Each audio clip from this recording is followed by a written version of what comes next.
La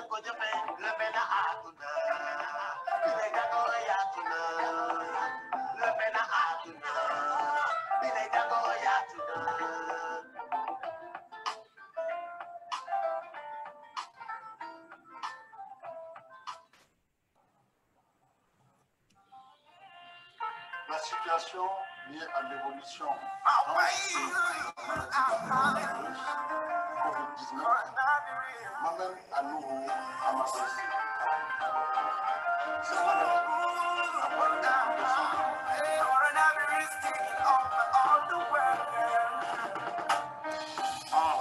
Premier geste, faut se laver les mains et bien frotter tout le savon, 30 secondes au moins. Plus d'accolade dans la rue, surtout pas de bise. Tu vois, y a pas le choix, en vérité, on est en temps de crise. On a créé le logo silence, on se salue de loin. Je dirais pas de voir roger les gens si j'ai besoin de rien. Y a pas de panique, mais la mort, je l'ai plus de près. Jean-Michel est mort, ça fait 2 jours qu'il repose en paix.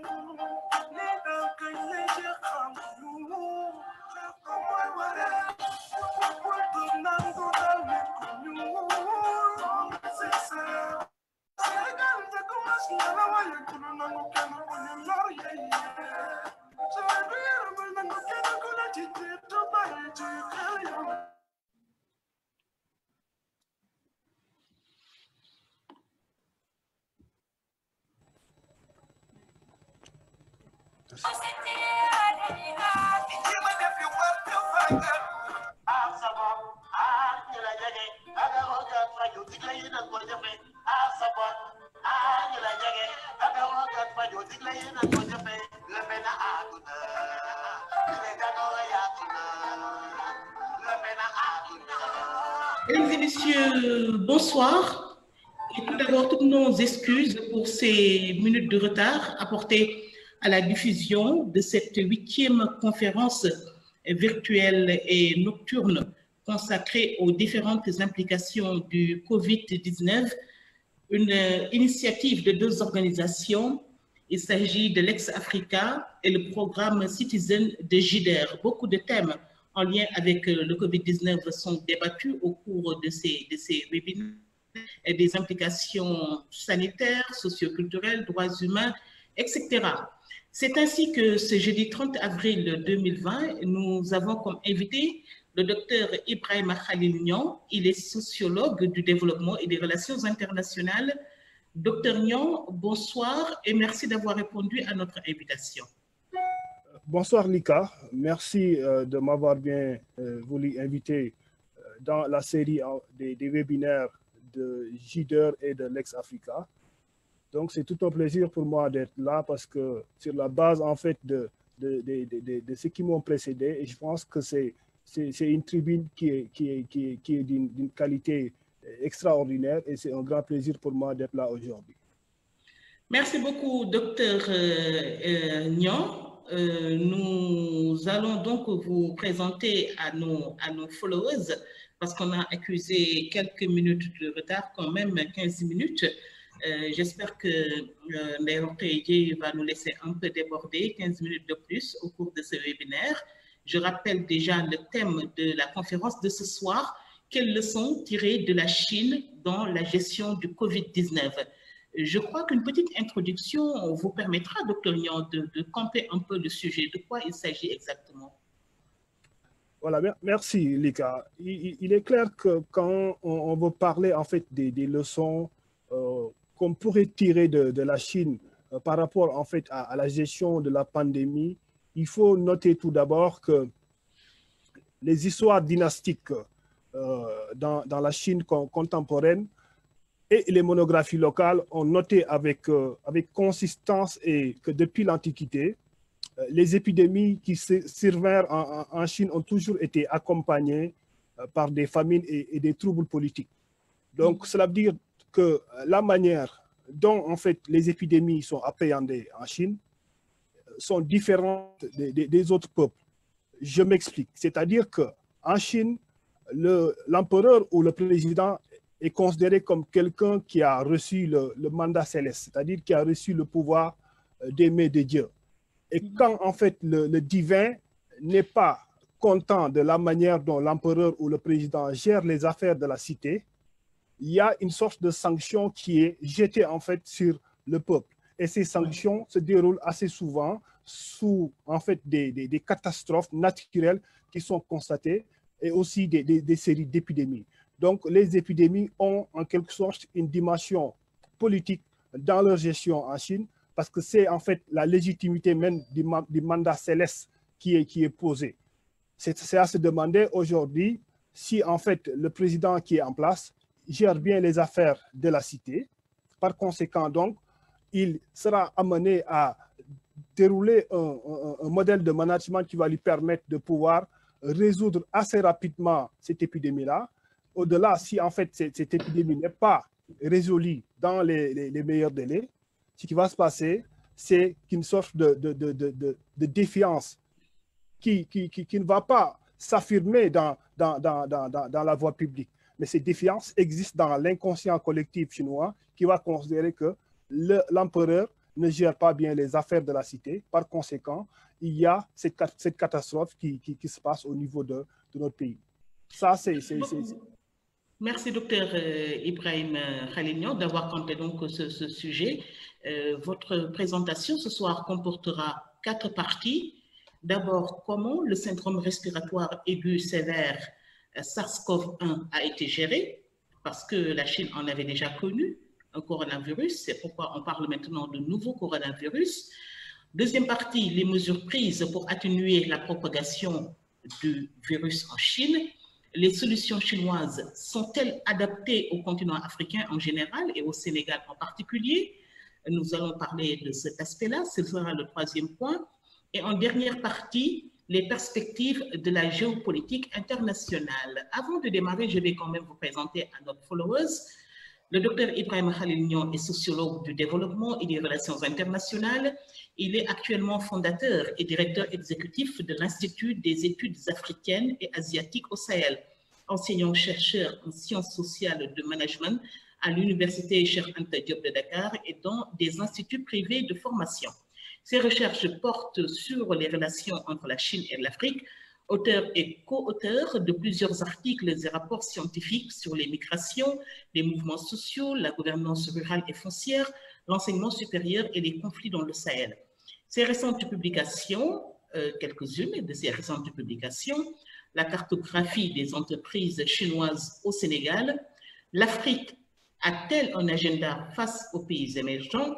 Autre publication, la politique africaine de la Chine entre optimisme et méfiance, construire l'agenda africain. Sans plus tarder, docteur Niang, la première partie de la présentation, la manière dont le SARS-CoV-1 a été managé en Chine. Voilà, merci Lika.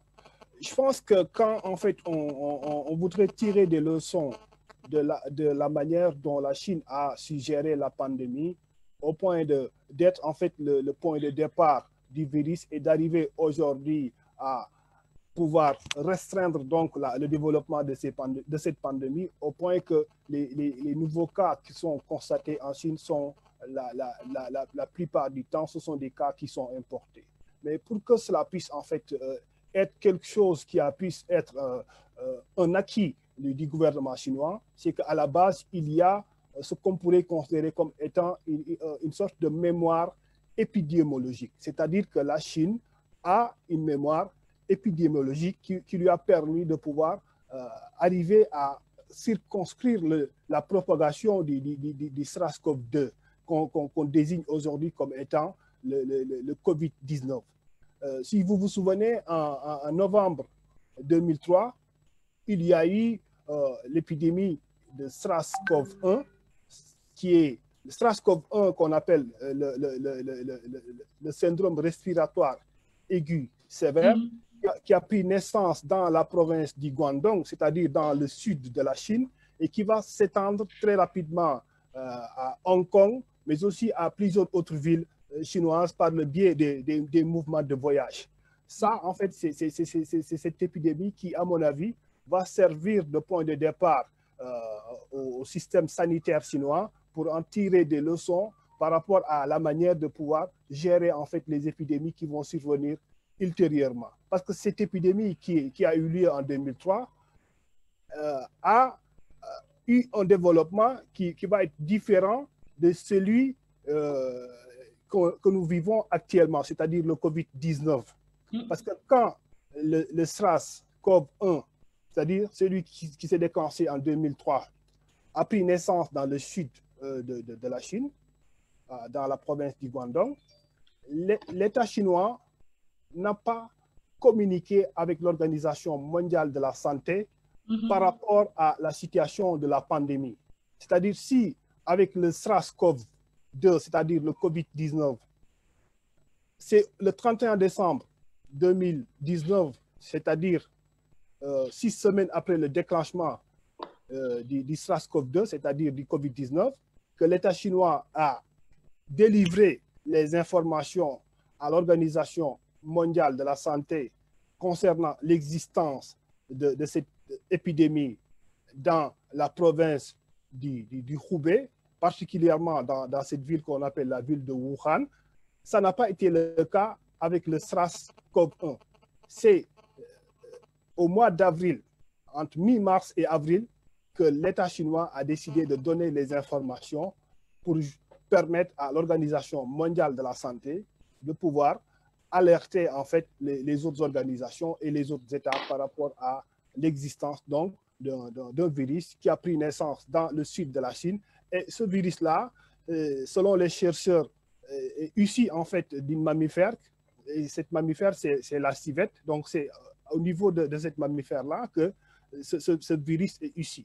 De la même façon qu'aujourd'hui, on parle de l'existence du Covid-19 qui serait issu selon certains, parce que jusqu'à présent, le débat continue, que c'est une transmission qui se fait du chauve-souris au pangolin, même s'il y a certains qui, jusqu'à présent, réfutent un peu cette thèse, mais c'est cette thèse qui est aujourd'hui qui est la mieux partagée par la communauté internationale.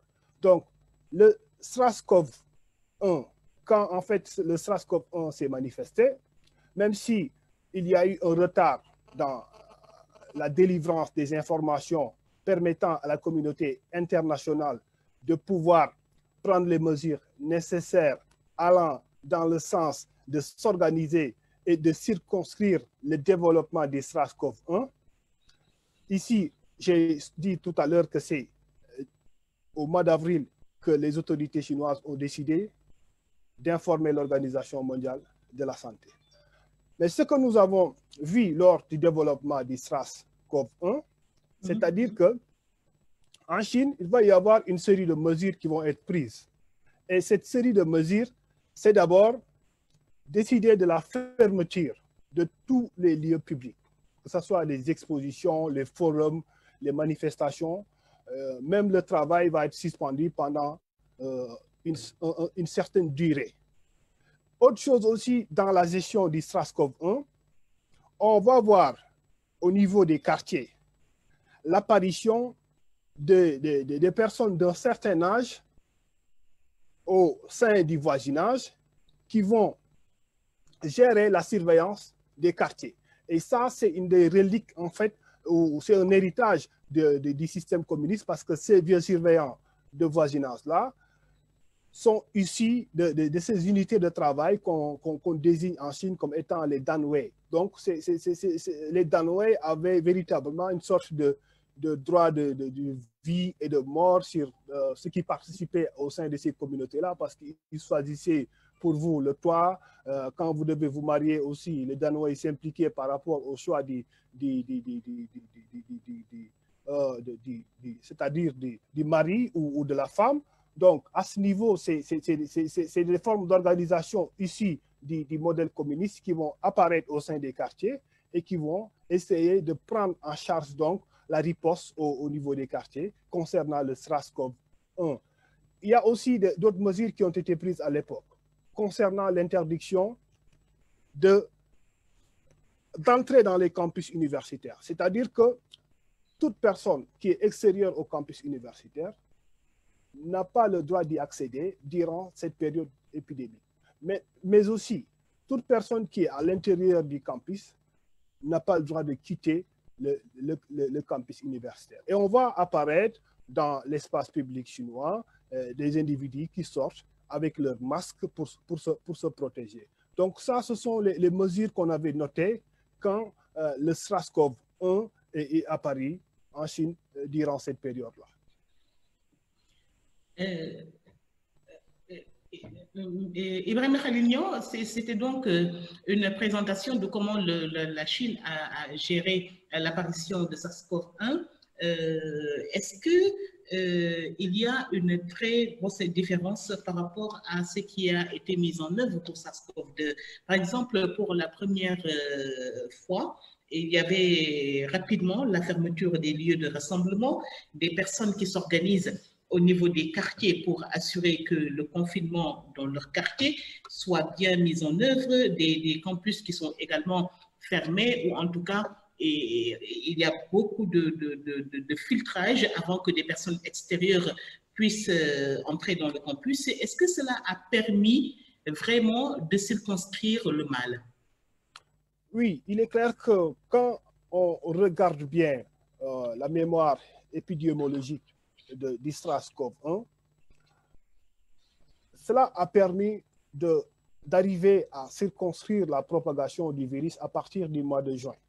C'est-à-dire qu'il faut reconnaître aussi que quels que soient les mérites qu'on peut reconnaître aux autorités chinoises d'avoir réussi à circonscrire la propagation du virus durant le développement du SARS-CoV-1, il y a eu des manquements qui ont été notés durant cette période-là. Et parmi ces manquements, il y a d'abord le fait que le virus ait pris naissance dans le sud de la Chine et qu'on ait noté un développement de ce virus dans la capitale, c'est-à-dire à Beijing.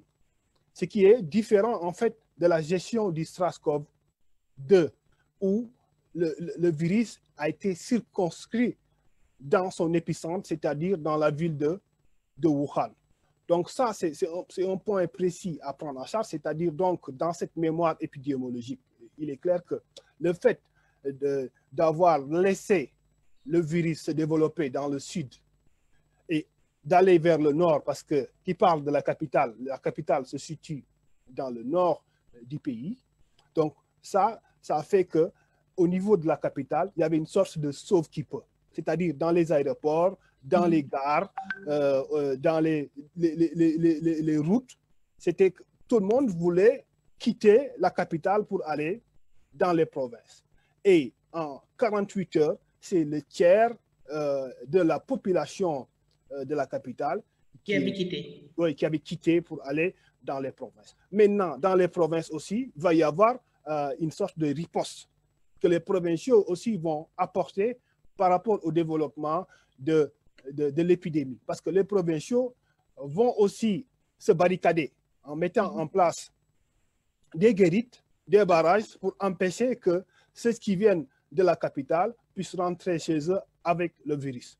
Donc, cela veut dire qu'autant il y a une approche qui est une approche macro, développée par le gouvernement central, mais il y a aussi des approches micro, prises en charge par des populations locales qui font que chez eux aussi, ils ne voudraient pas que le virus aussi y rentre. Donc ça, c'est à mon avis un point principal ou l'un des points que nous devons prendre en compte quand on cherche à analyser ou à comprendre des expériences chinoises. Parce que s'il y a des expériences chinoises par rapport à la gestion du Covid-19, c'est qu'au sein de la Chine, il y a eu un précédent et ce précédent a été géré d'une façon qui, à mon avis, n'a pas été assez professionnelle et ce qui va pousser en fait le gouvernement central à limoger le maire de Pékin et le ministre de la Santé. Ça n'était jamais arrivé, mais c'est durant en fait cet épisode-là que le gouvernement a été amené à sanctionner à la fois le maire de la ville de Pékin, mais aussi le ministre de la Santé. Merci beaucoup, Dr Ibrahim Magnon. Dans cette première partie, la manière dont SARS-CoV-1 a été géré en Chine, nous avons fait connaissance avec la Chine sur le plan sanitaire. Je pense que l'opinion a besoin de mieux la connaître. En octobre 1911, une révolte militaire, le soulèvement de Wuhan à Wuhan, déclenchement d'une révolution qui entraîne l'abdication du premier empereur ou du dernier empereur et la proclamation de la République. Aujourd'hui, plus d'un siècle après, c'est une révolution de notre ordre induite par le Covid-19 avec ses effets d'ordre sanitaire, économique, moral, culturel, partie du même point qui se produit et se répand dans le monde entier. Wuhan, berceau de la révolution chinoise, berceau de la pandémie du nouveau coronavirus.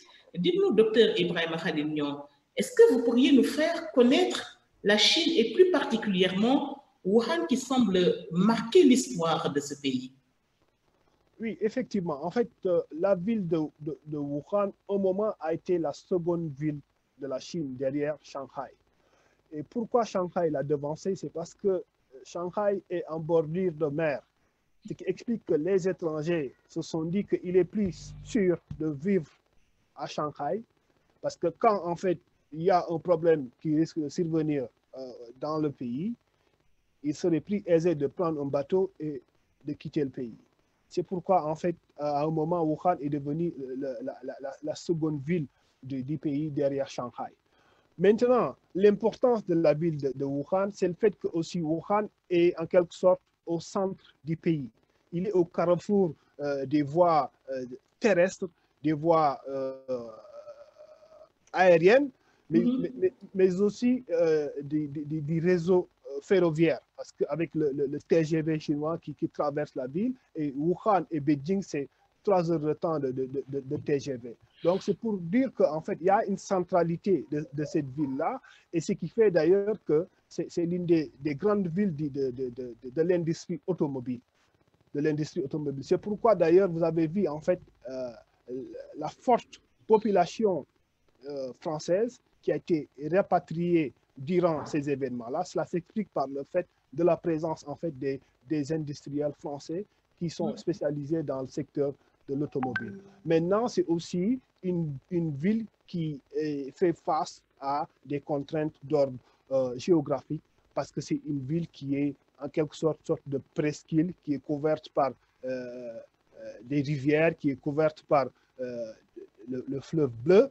Donc, à un moment, on avait pensé même que le fleuve allait submerger donc la capitale, c'est-à-dire Wuhan. Donc, c'est un peu en fait la particularité, mais c'est aussi une grande ville estudiantine où il y a une 50aine d'universités et près de 1 million d'étudiants. Quand même. Merci beaucoup, docteur Ibrahima Khalil Niang. Nous allons sans plus tarder entamer la deuxième partie de votre conférence. Là, vous nous parlez des mesures prises pour atténuer la propagation du virus en Chine. Cette fois-ci, vous parlez du Covid-19. Oui, très bien. En fait. Entre les premières semaines d'errement à la nouvelle période de crainte, en passant par celle de la prise en charge complète de la pandémie, qu'est-ce que vous pouvez nous dire là-dessus? Oui, ce qu'il faut noter, c'est tout d'abord qu'aujourd'hui, la Chine est érigée comme une sorte de pays qui est censé donner des leçons par rapport aux autres pays qui ont du mal à circonscrire le développement de la pandémie. Mais toujours est-il qu'il faut relativiser. Relativiser, cela veut dire qu'il y a eu une période d'errement, c'est-à-dire qu'il y a eu 6 semaines durant lesquelles les autorités chinoises n'ont pas donné les véritables informations concernant le développement du virus. Entre le 17 novembre, certains parlent même du 9 novembre, et le 31 décembre, parce que c'est le 31 décembre que l'Organisation mondiale de la santé a été informée de l'existence du virus, et les alertes lancées dans le réseau social chinois par le docteur Li Wenliang, qui partage le rapport médical avec certains de ses collègues par rapport aux symptômes qui se développent par rapport en fait à cette maladie-là, parce que lui, en fait, étant un spécialiste de cette question, se rend compte que véritablement, on est en face d'un vrai problème. Mais vous avez vu comment, en fait, la censure a voulu régler cette question en commanditant une enquête et en les sanctionnant. C'est après qu'une cour va les réhabiliter. C'est-à-dire donc on a cherché à noyer le problème durant ces 6 semaines-là, et je pense que ces 6 semaines-là pouvaient être décisives pour la République populaire de Chine dans la gestion de ce dossier, mais aussi à l'Organisation mondiale de la santé aussi, par une prise en charge précoce de la question, et cela pourrait leur amener, à mon avis, de gagner beaucoup plus de temps. Malheureusement, c'est en fait cette phase qu'on a perdue, cette phase qui a duré 6 semaines. Ça aussi, ça fait partie des errements de la Chine dans la gestion du dossier. Après cela, il y a une période où ils ont réussi véritablement à canaliser le développement donc du virus. Mais comment ils ont fait pour réussir à canaliser ce développement du virus? Mais il y a aussi des éléments qui, à mon avis, Lika, méritent d'être soulignés aujourd'hui. Parce que Li Wenliang, comment il a fait pour alerter? Il a alerté en passant par les réseaux sociaux. Donc, si les réseaux sociaux n'existaient pas, et que c'était seulement les médias d'État qui se chargeaient de divulguer des informations par rapport à l'existence du virus, c'est-à-dire qu'on pouvait rester un temps long comme celui qu'on est resté durant la gestion du COVID. Absolument. Hein, sans pour autant savoir ou connaître l'existence du virus. Tout à fait. Il faut souligner aussi qu'à l'ère des réseaux sociaux, les médias d'État ne peuvent plus cacher les informations, même si elles le souhaitent. Donc, la deuxième chose, dans cette gestion-là, il y a aussi des éléments qui relèvent, à mon avis, de l'éthos chinois. Quand je parle de l'éthos chinois, c'est qu'ils ont cette culture de porter des masques quotidiennement à cause de ce qu'eux, ils appellent comme étant le smog, c'est-à-dire les particules fines qui apparaissent dans la nature et qui sont des menaces pour la santé des populations au regard du niveau de population très élevé en Chine. Donc ça, c'est l'éthos des masques aussi a aidé un peu les Chinois dans le fait de pouvoir réussir donc à circonscrire le développement de ce virus-là. La mise en quarantaine de la ville de Wuhan, ça aussi, c'est une décision très importante.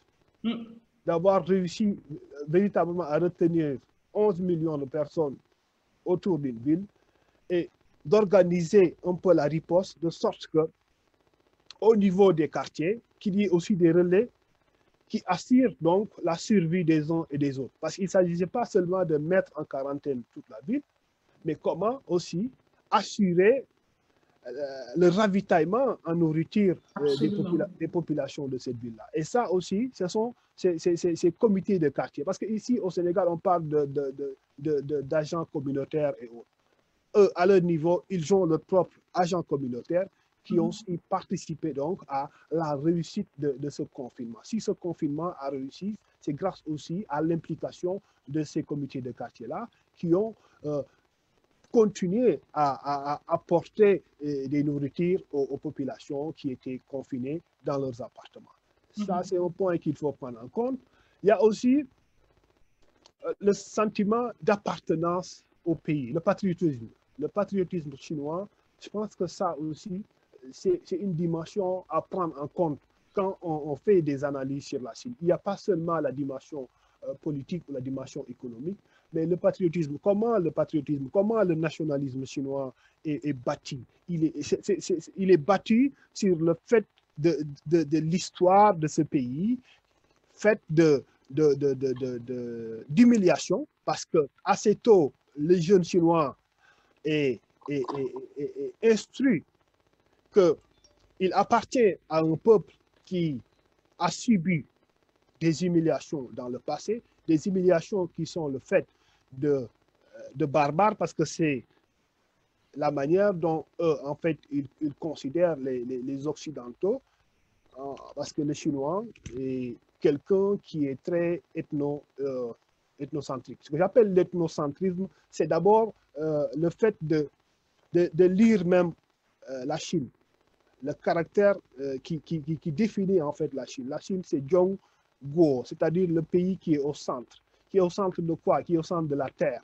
Donc, c'est un peuple qui se considère comme étant un grand peuple, un peuple civilisé, et tout ce qui tourne autour d'eux, ce sont des barbares. Donc, l'instruction des jeunes Chinois au nationalisme, au patriotisme, ça fait que quand ces moments de crise arrivent, il y a ce sentiment nationaliste assez fort qui les pousse à s'impliquer, à se donner corps et âme pour faire de sorte que le virus qui est rentré dans le pays puisse être mise dans un verre et jetée à la mer. Donc, quelque part aussi, c'est une dimension qui, à mon avis, est à prendre en compte dans la gestion de ce virus-là. Il y a aussi la diligence des autorités, parce qu'il fallait prendre des mesures très vite, et je pense que ces mesures ont été prises en envoyant des équipes médicales dans la région concernée, c'est-à-dire l'épicentre du virus, et cela a permis de partir à des niveaux qui étaient véritablement, qui faisaient très très peur, aujourd'hui à un niveau relativement faible, pour ne pas dire à un niveau relativement bas. Ça, c'est à mon avis, c'est assez important de souligner ça. Donc, parce que cette diligence des Chinois, mais il y a aussi le respect de l'autorité. Si en fait, il y a à mon avis des leçons qu'il faudrait aussi prendre en charge ou prendre en compte par rapport à la Chine, c'est l'autorité, le sens de l'autorité. Quand l'autorité décide que c'est ça qu'on doit faire, tout le monde s'exécute. Ça, véritablement, ça fait partie, à mon avis, de l'essence chinoise, qui fait qu'il y a une sorte de sens du devoir, mais aussi l'esprit de cohésion. Oui. Docteur Niang, ce que nous retenons dans cette deuxième partie, patriotisme, nationalisme, mais également dictature que vous n'avez pas beaucoup soulevé. On va en reparler. On va en reparler tout de suite. Juste le temps d'aller retrouver Fanta Diallo pour voir s'il y a déjà quelques questions des followers et des internautes. Fanta, vous avez déjà des questions? Fanta, vous êtes avec nous? Bonsoir Lika. Oui, je suis bien là. Bonsoir Lika. Bonsoir Docteur Niang. Bonsoir Fanta. Les gens sont très intéressés et sont en train de suivre. Merci à vous de nous avoir donné de votre temps. Et pour le moment, les gens voudraient que vous reveniez sur... 2 secondes. Qu'ils reviennent sur 2 secondes, Lika, excuse-moi. Oui, en attendant de vous retrouver, Fanta, dans de meilleures conditions techniques, j'ai quand même envie d'interpeller le docteur Ibrahim Khalignan sur un aspect. Docteur, tout le monde le reconnaît, la lutte contre le coronavirus, c'est une bataille mondiale. Elle a besoin d'ouverture, de transparence, de confiance mutuelle également, de responsabilité, de solidarité dans le respect des droits humains universels et inaliénables. Lorsque l'on revisite un siècle de l'histoire de la Chine, on se rend compte que la protection des droits humains est très faible. D'après un rapport d'Amnesty International de 2006 que nous avons consulté il y a quelques heures, 80% des exécutions mondiales ont eu lieu en Chine. Les libertés publiques très restreintes, pas de droit syndical pour les ouvriers, restriction de la liberté de circulation, les forums sont surveillés, disparition de lanceurs d'alerte sur le Covid-19, comme le décès du médecin que vous avez souligné, l'ophtalmologue, des 8 médecins arrêtés par la police de Wuhan le 1er janvier pour avoir révélé très tôt les dangers du virus, etc. Cette attitude chinoise à toujours faire dans l'opacité est-elle culturelle, sociologique, à la limite génétique? Voilà, merci Lika pour cette question. Avant de revenir à une seconde partie où je vais parler aussi d'autres mesures qui ont été prises et qui ont permis de circonscrire le développement du virus. Il est clair que ce qu'il faut retenir d'abord dans tout ça, par rapport à l'histoire de la Chine d'abord, vous savez, c'est une histoire assez compliquée. La République de Chine a été proclamée en 1949 par Mao Tse-tung. Et après cette proclamation, il y a eu des plans qui ont été mis en place, développés par Mao. Et ces plans, pour la plupart, se sont soldés par des échecs cuisants. Et ces échecs n'ont pas seulement été des échecs sur le plan personnel en tant qu'un bilan que Mao prend sur lui et disparaît, mais on s'est retrouvé avec des millions de morts sur la base, en fait, de la mise en place du grand bond en avant. Parce que le grand bond en avant, comme certains ont tendance à caricaturer le plan, ils ont dit que le grand bond en avant s'est transformé en grand bond en arrière. L'idée de Mao était de faire de sorte que les productions céréalières augmentent en Chine en collectivisant les terres. Alors qu'auparavant, ils avaient réussi dans leur lutte entre nationalistes et communistes à mettre dans la tête des paysans qu'on va aller dans le sens de récupérer les terres aux seigneurs des terres pour vous les retourner afin que vous arrêtiez de travailler pour ces gens-là.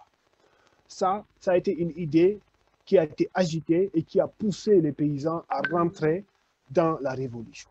Maintenant, après la révolution, Mao a décidé de collectiviser les terres, c'est-à-dire d'organiser des unités, les fameuses communes populaires, où les gens sont des milliers, se retrouvent, travaillent ensemble et ne bénéficient que d'une petite marge dans les productions céréalières de l'époque.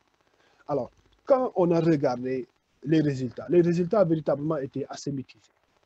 Il y a eu véritablement une baisse très forte des productions et cette baisse de la production a eu pour conséquence la montée de la famine. Et cette famine-là a tué entre 30 et 40 millions de Chinois. Même si jusqu'à présent, certains ne mettent pas la responsabilité sous le coude des leaders, mais ils agitent un peu le fait que c'est dû à des catastrophes naturelles qui ont été à la base de cela. Ça, c'est des moments de chaos. Ça, c'est le premier moment de chaos. Après cela, mais est-ce qu'il y a eu des périodes d'ouverture et de transparence dans l'histoire chinoise? Oui, il y a eu des périodes d'ouverture et de transparence. Mais la base d'abord, quand vous dites par exemple qu'il y a cette dictature qui fait que les populations chinoises se soumettent, le fait de se soumettre, c'est qu'il y a un passé qui est là, ce passif, ce chaos qu'ils ont connu par le passé. Ils ont été traumatisés par ces épisodes-là et qu'elles ne voudraient pas vivre à nouveau ces épisodes tragiques. Ce qui fait qu'ils se soumettent, hein, les Chinois se soumettent à l'autorité.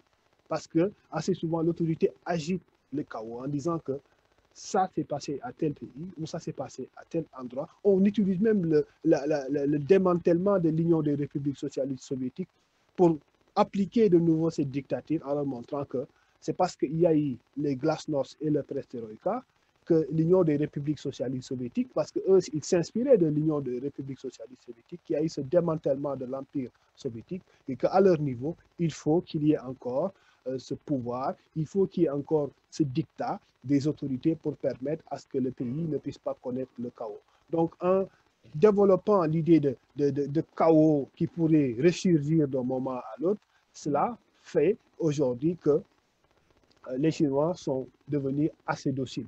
Maintenant, il y a eu un moment, par exemple, ce qui a amené Tiananmen, c'est-à-dire les événements de Tiananmen, il y a eu un moment d'ouverture entre réformateurs et conservateurs. Et les réformateurs permettaient, par exemple, à ce que vous puissiez aller dans la capitale. Dans la capitale, il y a une rue qui s'appelle, ou une place qui s'appelle Xidan.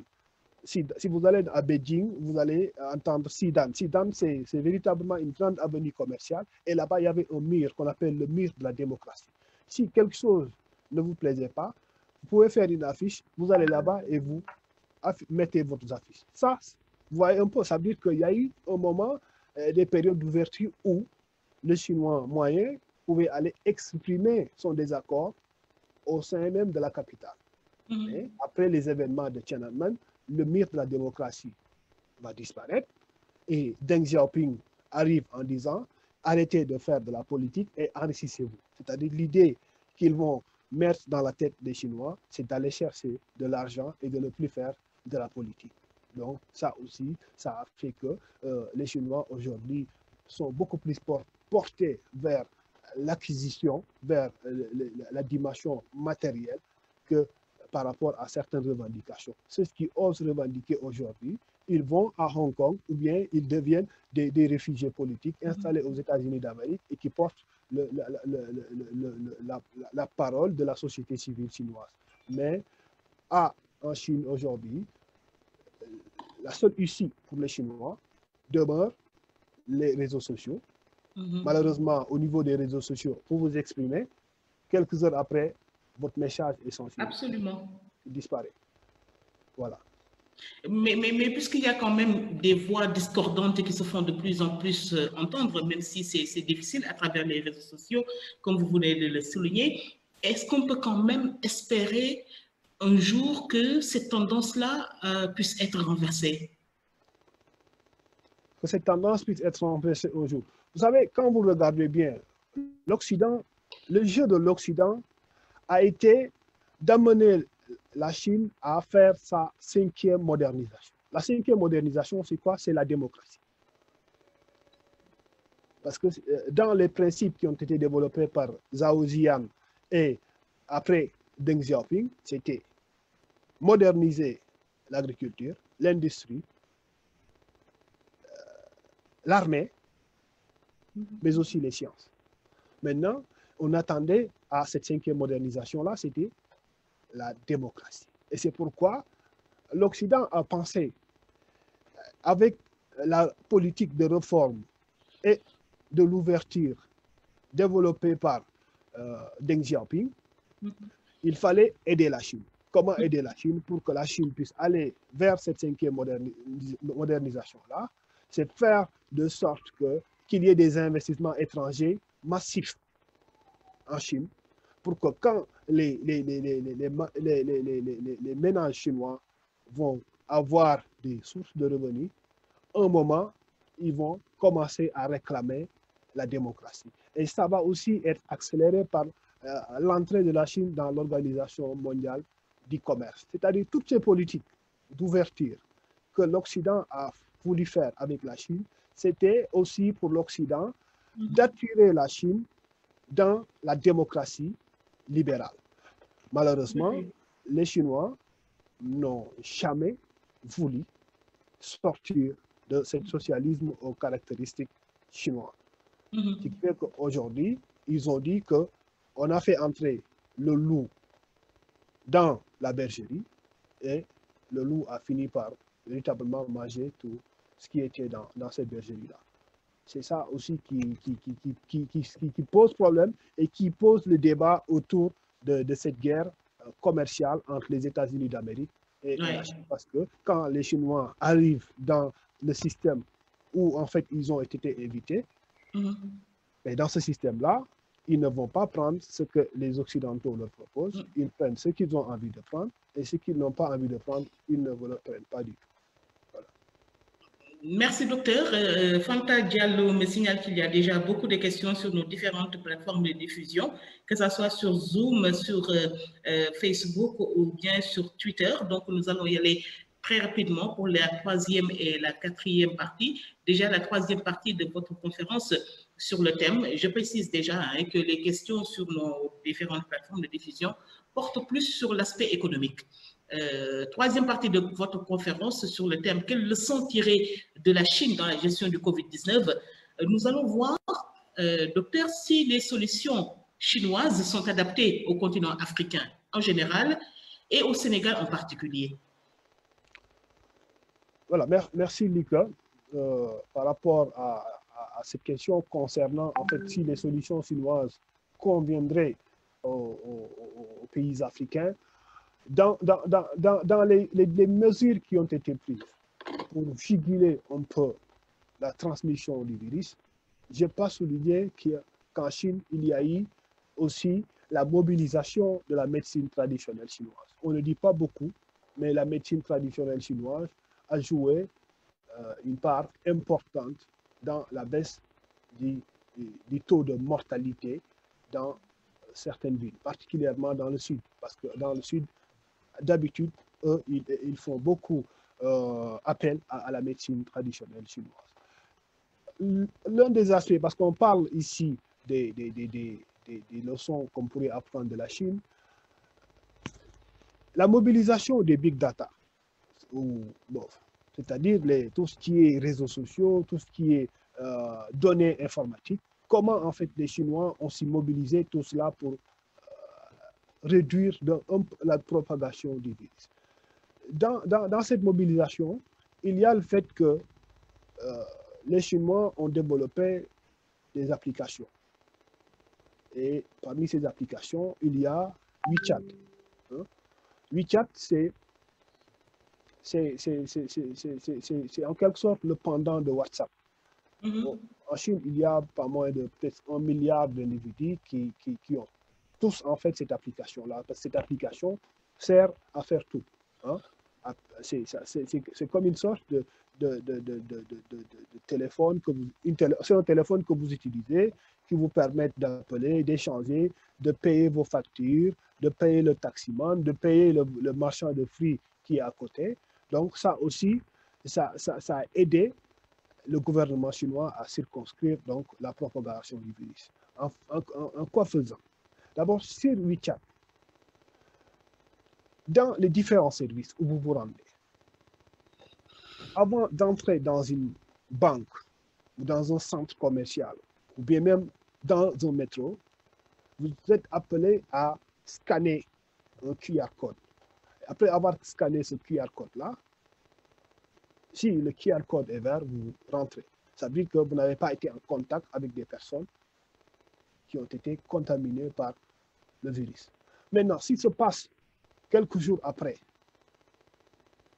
des événements liés un peu à une personne qui serait contaminée par le virus, immédiatement, votre QR code qui était vert va virer à une autre couleur.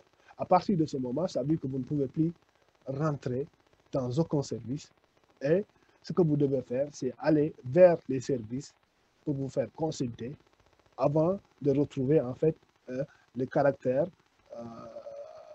vert de votre QR code qui vous permettra de pouvoir rentrer dans les services et dans les magasins.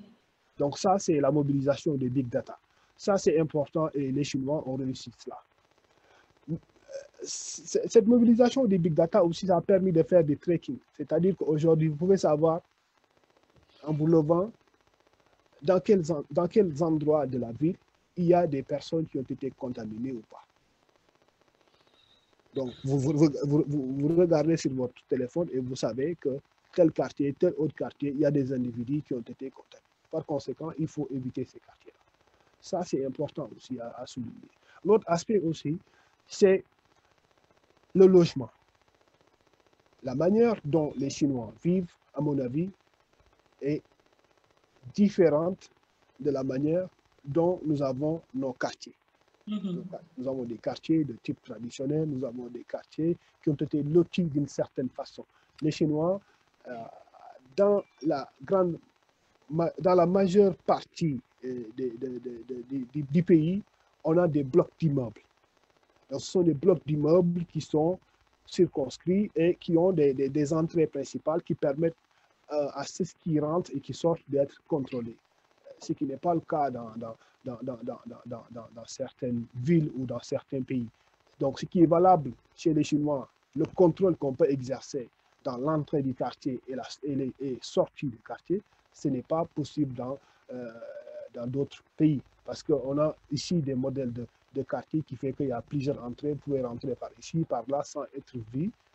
Et ça aussi, ça peut participer à la propagation du virus. Donc ça, à mon avis, est à prendre en compte dans la compréhension de cette gestion du virus.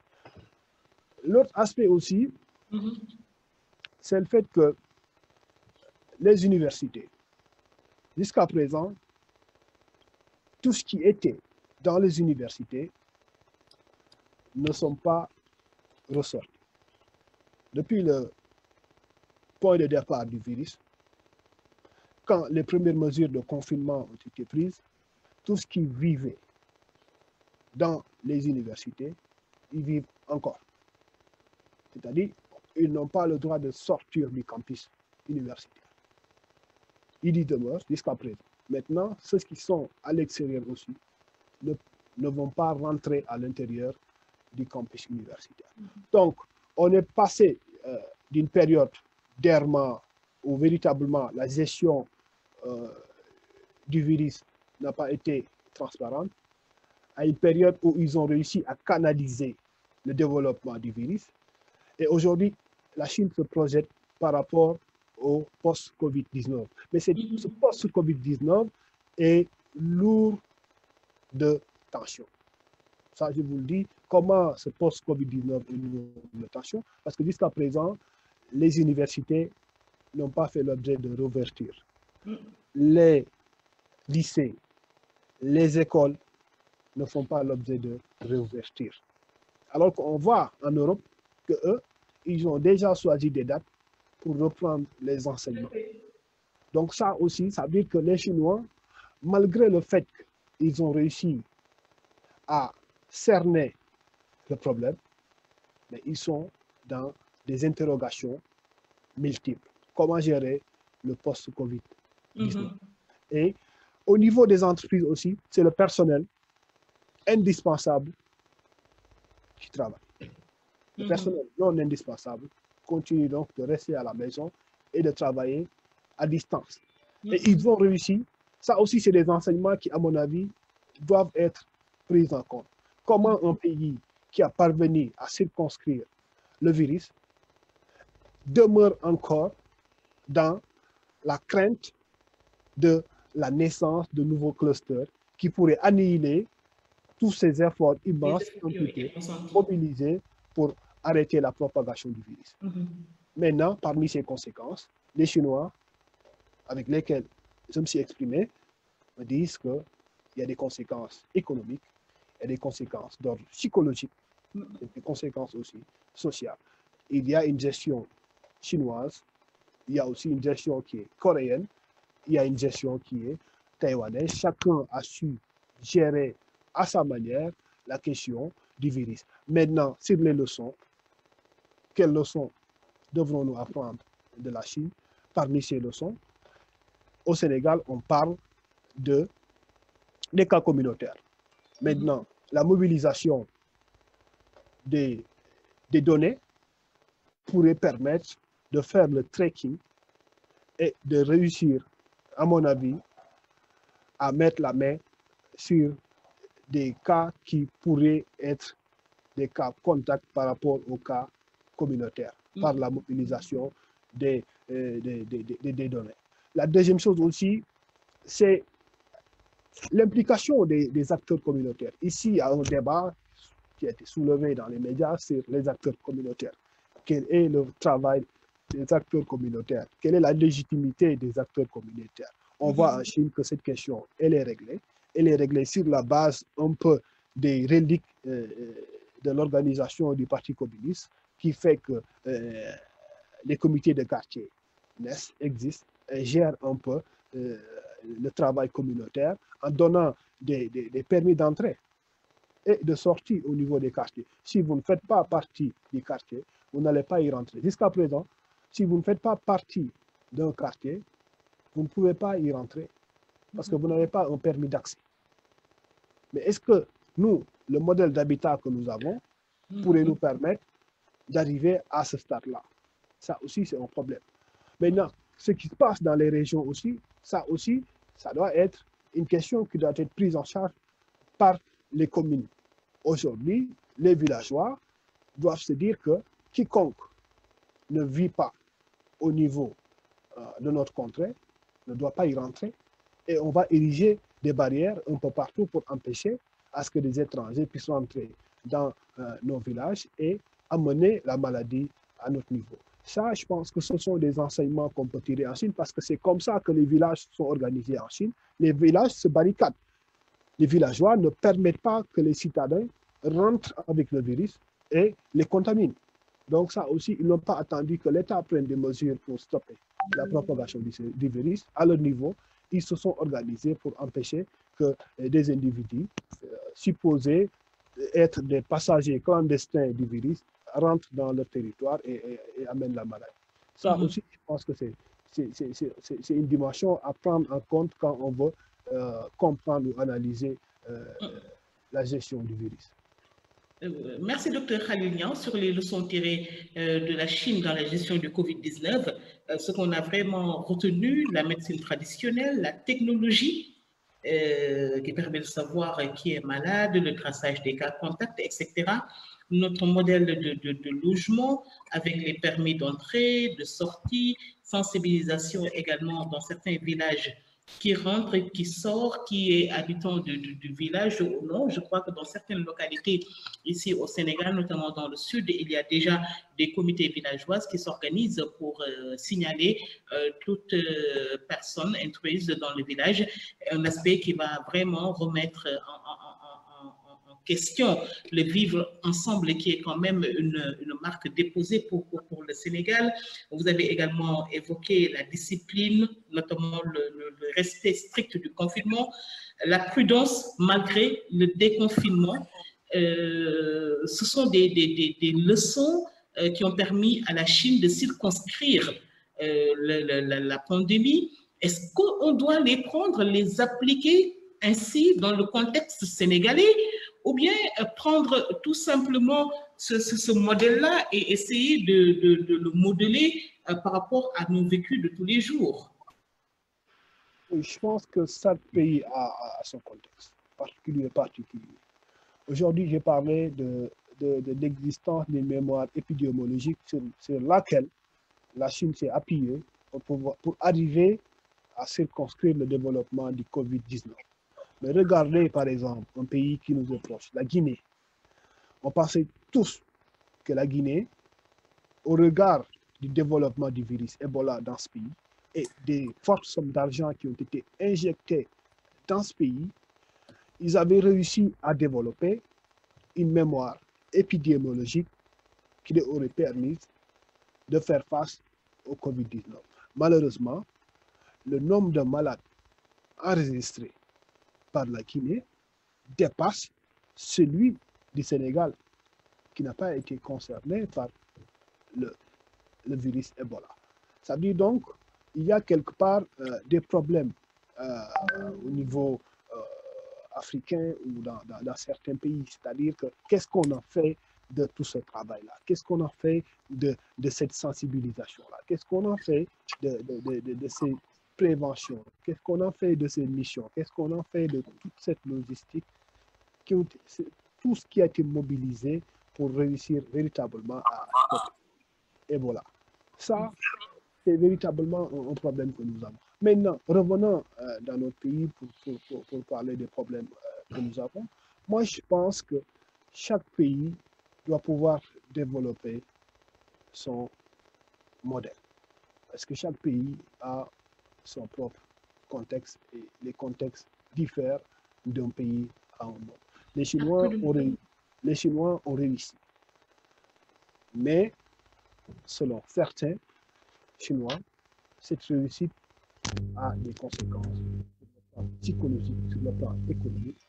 Et il va falloir un peu être revoir. Peut-être que selon certains Chinois, l'État met assez lourd dans la gestion du Covid-19 et qui a un impact sur leur quotidien.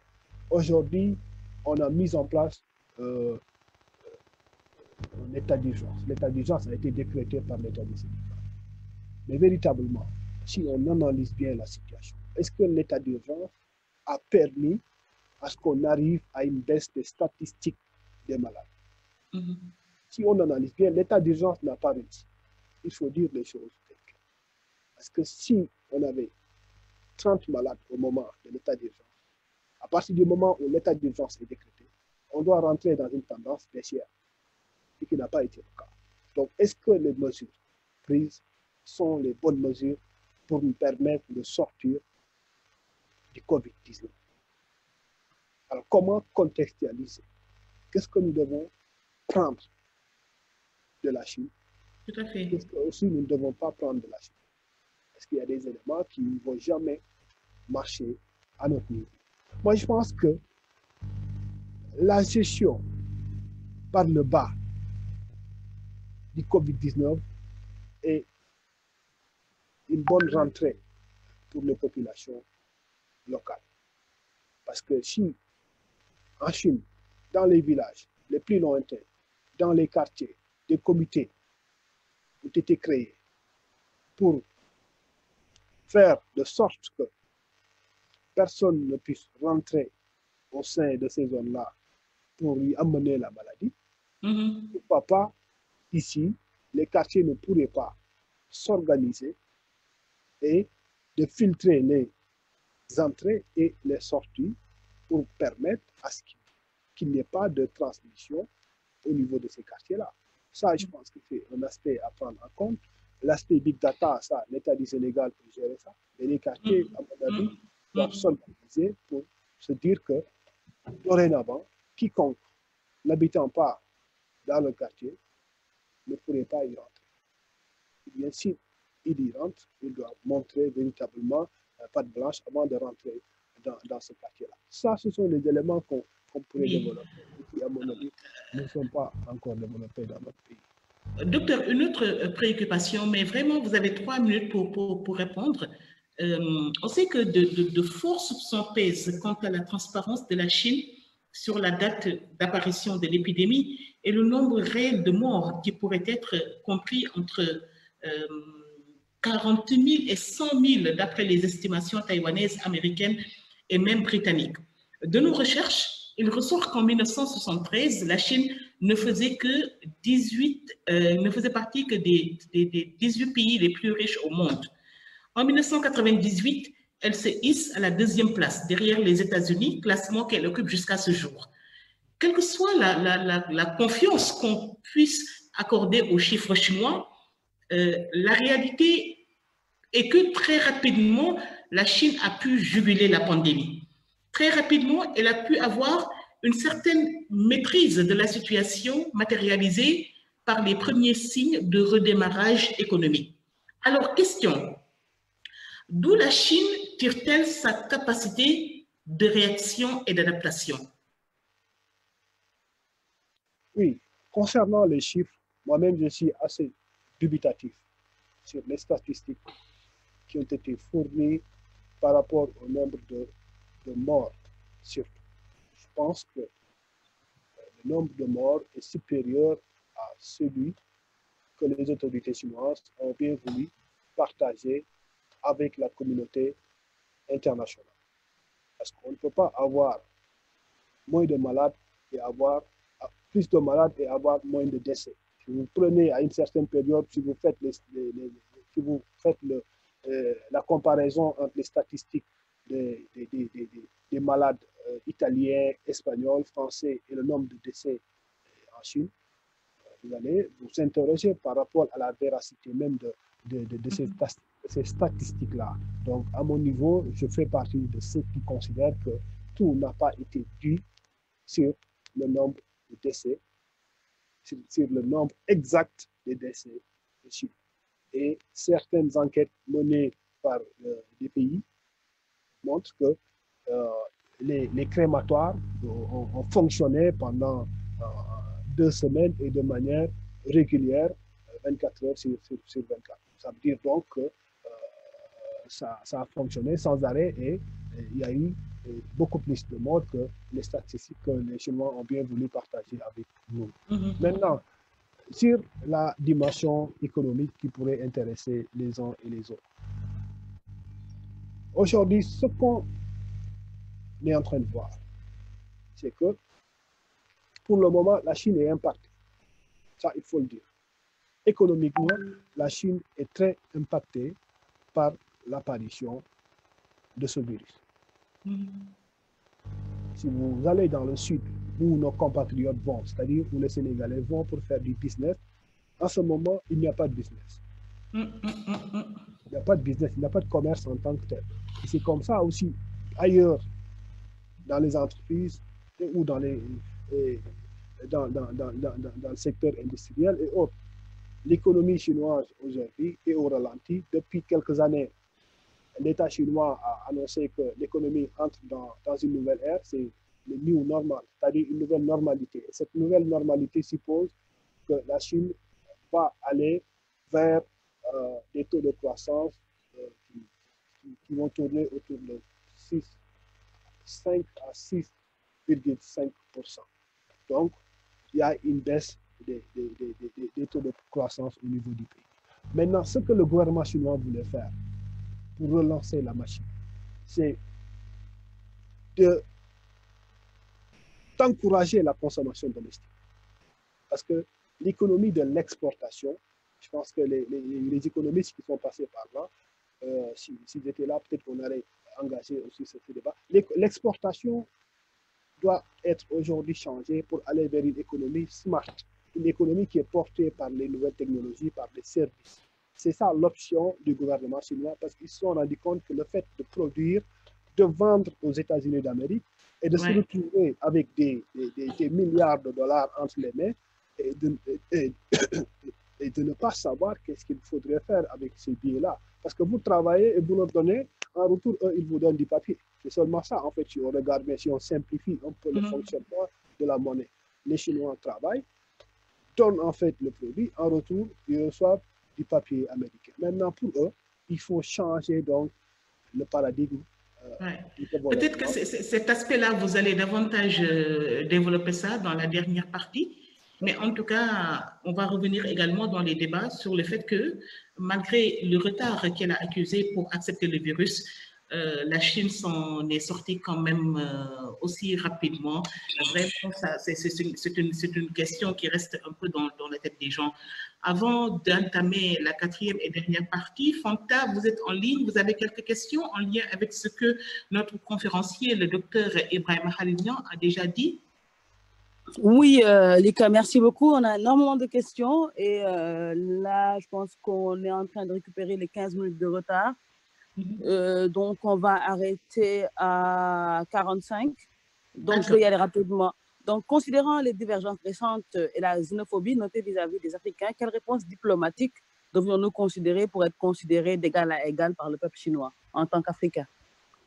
Je vais en poser 3 d'un coup pour lui permettre de répondre rapidement. La deuxième, ne pensez-vous pas qu'aujourd'hui, les États-Unis vont riposter? Le président Trump aime parler, ne parle pas de Covid-19, mais passe son temps à communiquer sur le virus chinois. Pensez-vous qu'on risque d'avoir une répercussion politique dans les mois à venir entre la Chine et les États-Unis? Et la troisième, elle est relative à la coopération entre sino-africaines. Depuis 2000, on en parle, mais les choses n'avancent pas beaucoup. Pensez-vous que cette collaboration-là puisse être fructueuse pour l'Afrique? Fanta? Oui, je vous suggère de poser encore 3 autres questions parce que les 3 premières questions que vous venez de poser entrent dans la dernière partie de la présentation de notre conférencier. Parfait. Donc, est-ce qu'il y a d'autres questions sur les premières parties? Oui, par rapport à l'expérience chinoise, souvent qui est citée en exemple, les solutions peuvent-elles marcher en Afrique? Je pense qu'il a répondu à une partie de ça. Mais qu'est-ce qui va changer en Afrique après le Covid-19? Vu que déjà la Chine est impactée, qu'il y a d'énormes changements, pensez-vous que l'Afrique aussi va évoluer après cette crise? Vraiment des questions. Docteur Ibrahim Agnon, qu'est-ce que vous en pensez? C'est des questions qui vont vraiment entrer dans la dernière partie, hein, où vous parlerez des perspectives de la géopolitique internationale avec une Amérique qui n'incarne plus son leadership international et la Chine qui poursuit son agenda international avec sa diplomatie sanitaire, n'est-ce pas? Oui, en fait, pour répondre en fait à certaines questions, je pense que, surtout la dernière, hein, il faut aussi qu'on relativise dans les relations entre la Chine et l'Afrique. Depuis quelque temps, je pense qu'il y a eu beaucoup d'investissements qui ont été faits par la République populaire de Chine investissement entre guillemets, parce que l'architecture de l'aide chinoise est assez compliquée. On met tout dedans, on met aide, dans investissement, on met tout dedans. Donc, quelque part aussi, il faut essayer de dénouer cet écheveau pour comprendre un peu comment ça marche. Mais il est clair qu'aujourd'hui, au moment où nous parlons, il y a eu des contrats financés par la République populaire de Chine au bénéfice des États africains dans la construction de lignes de chemin de fer entre, par exemple, Mombasa et Nairobi, pour une enveloppe qui tourne autour de 2 à 3 milliards de dollars. Il y a eu des barrages qui ont été financés en Guinée, des barrages hydroélectriques au Ghana, en République démocratique du Congo, pour un montant de 5 milliards de dollars, en Angola. Donc, pour résumer tout cela, je dirais que à ce jour, la Chine a énormément investi sur le continent africain.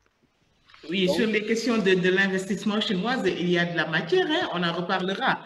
Maintenant, oui, il y a nos followers qui nous font signe pour vous demander s'il y a possibilité que vous éleviez un peu plus la voix pour qu'ils vous entendent un peu plus, qu'ils vous entendent mieux du moins. Nous allons sans plus tarder, parce que ces entreprises chinoises-là, il faut qu'on en parle, ce qu'ils donnent à l'Afrique et ce qu'ils prennent également de l'Afrique. La dernière partie, c'est sur les perspectives et la géopolitique internationale. En 5 minutes. Voilà, donc dans la dernière partie, ce que je voudrais partager avec les internautes, c'est d'abord de voir aujourd'hui qu'il y a une sorte de renversement de la narration. Qu'est-ce que j'appelle le renversement de la narration?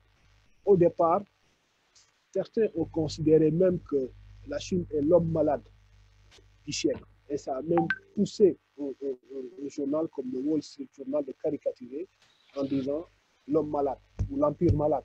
Et ce qui a amené les autorités chinoises à mettre fin à leur séjour en Chine et les expulser durant le développement de ce virus-là. Ce que j'appelle le renversement de la narration, c'est qu'aujourd'hui, la Chine déroule son agenda. Le déroulement de cet agenda se décline aujourd'hui sous plusieurs formes. Il y a d'abord le Belt and Road Initiative, c'est-à-dire les fameuses routes de la soie qui impliquent un nombre important de pays et des pays importants, particulièrement l'Italie. Et ça a eu un grand débat en Europe.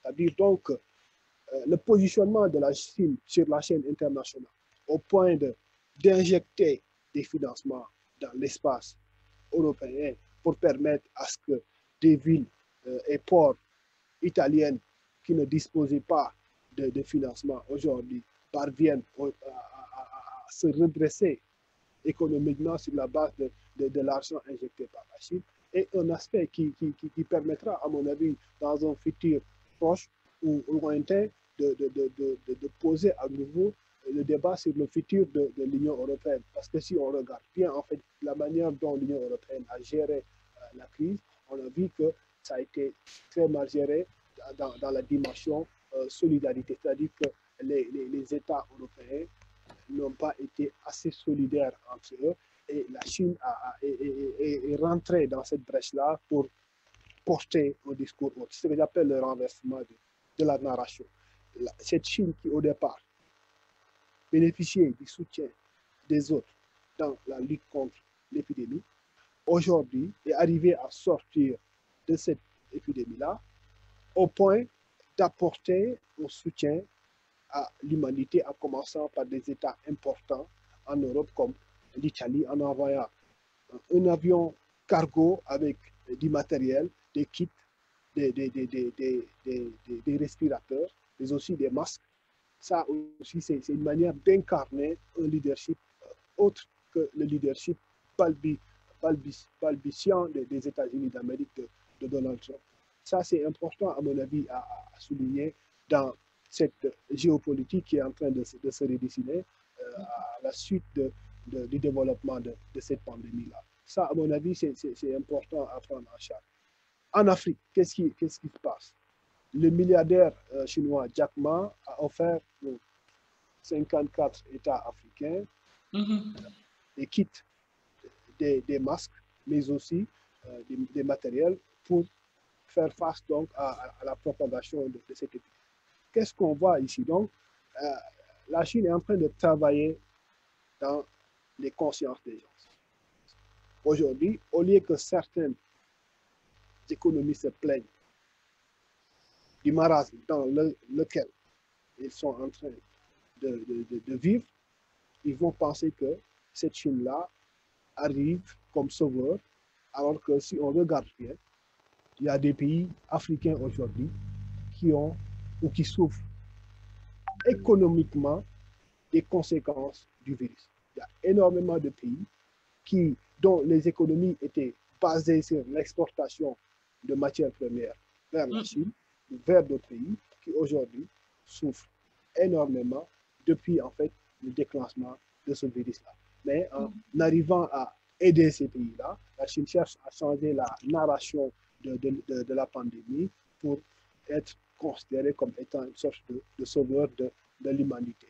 Alors que de l'autre côté, qu'est-ce qu'on voit? On voit les États-Unis d'Amérique qui ont du mal à s'extirper de cette pandémie-là, qui ont du mal à développer un leadership qui leur était reconnu de par le passé pour faire face donc à cette pandémie-là. Donc ça, je pense que c'est des aspects qu'il faudrait souligner dans l'analyse de cette géopolitique qui est en train encore de se redessiner. Maintenant, sur le plan économique, il y a une forte dépendance des économies. Les économies sont interdépendantes. Les problèmes chinois vont être des problèmes français. Les problèmes chinois vont être des problèmes américains. Les problèmes américains seront les problèmes chinois. Les problèmes japonais seront les problèmes chinois. Cette interdépendance va faire que toutes ces économies-là vont être touchées. Maintenant, quels sont les ressorts qui vont être mobilisés pour faire face à cette post-COVID-19? Je pense que c'est sur ce qu'on va attendre un peu. Et les États voir un peu comment certains vont réagir pour faire face donc à la période post-COVID-19. Absolument. En tout cas, Dr Niang, merci beaucoup pour cet exposé très brillant sur le thème « Quelles leçons tirer de la Chine dans la gestion du Covid-19 ». Il y a beaucoup de connectés qui apprennent beaucoup de choses. Il y a beaucoup de questions. Fanta va revenir sur les 3 premières questions qu'elle avait posées et qui entrent vraiment dans cette dernière partie. Mais avant cela, docteur, je voulais vous interpeller sur un aspect. Le monde découvre une autre particularité chinoise, ou peut-être l'accentuation d'une particularité certainement méconnue de la plupart. C'est ce racisme et des attitudes aux antipodes de la civilisation humaine envers les Noirs. Nous vivons un désastre sanitaire avec le Covid-19 qui trouve son origine en Chine et comble de paradoxes. Les Chinois accusent les Noirs d'en être responsables. C'est tragicomique et cela me pousse à dire que les Chinois sont quand même assez particuliers. Mais la situation est là, celle que vit la planète entière à travers cette pandémie et ses impacts, il faut la gérer. La Chine, principale responsable, est au banc des accusés, si on peut encore dire unique, avec cette histoire de virus fabriqué dans un laboratoire en collaboration avec un autre pays, c'est démenti, etc. La deuxième puissance économique mondiale, troisième puissance militaire, pays le plus peuplé, avec plus de 2,5 milliards d'habitants, le mode de vie fait que le monde doit prendre en compte la Chine dans sa marche. Aujourd'hui, quelles leçons, bonnes ou mauvaises, peut-on tirer de la Chine dans la gestion de la pandémie du Covid-19? En 2 minutes, les bonnes leçons, en 2 minutes, les mauvaises leçons, et Fanta Diallo prend la parole. Oui, en fait, dans les bonnes leçons, je pense que tout ce qui a été dit sur en fait, la mobilisation par le bas aussi, comment les acteurs par le bas se sont mobilisés et n'ont pas attendu que l'État prenne en charge en fait, la gestion du virus au point de s'organiser en comité de quartier, en communauté villageoise pour faire face donc, au virus. Ça, c'est important. l'autre aspect aussi, c'est aussi la diligence après le moment d'errement que l'autorité chinoise a connu, au point d'envoyer des équipes médicales dans l'épicentre, au niveau de l'épicentre du virus, mais aussi les volontaires qui se sont mobilisés, parce qu'en Chine, le volontariat est quelque chose qui est très développé. Chaque activité, il y a des personnes qui se portent volontaires pour participer à ces activités-là. Donc, l'esprit de volontariat, ça aussi, ça doit pouvoir être développé dans nos pays pour nous permettre, quand quelque chose se passe ici, qu'il y ait des jeunes qui se désignent eux-mêmes, qui disent que nous allons nous porter volontaires pour faire face à tel événement ou à telle chose. Ça aussi, je pense que c'est des choses qui nous manquent, nous, en tant que Sénégalais, c'est-à-dire le sentiment d'appartenance à une nation, à un pays pour lequel on est prêt à s'engager, à faire des sacrifices. Ça, c'est des notions qu'on pourrait, à mon avis, apprendre des Chinois. Maintenant, pour revenir un peu sur ce qui s'est passé dans la ville de Guangzhou, c'est-à-dire le point de départ des SARS-CoV-1, avec ces traitements inhumains qu'on a vus tous dans les réseaux sociaux, il faut dire une chose. Ce n'est pas en fait la première fois. Et c'est ça qui pose problème. Même si on peut dédouaner l'administration centrale. Parce qu'il y a des administrations locales et une administration centrale. Ce qui se décide à Beijing est différent de ce qui se décide à Guangzhou. À Guangzhou, il y a une municipalité qui est en place. Il y a un gouverneur, ils ont leur propre police.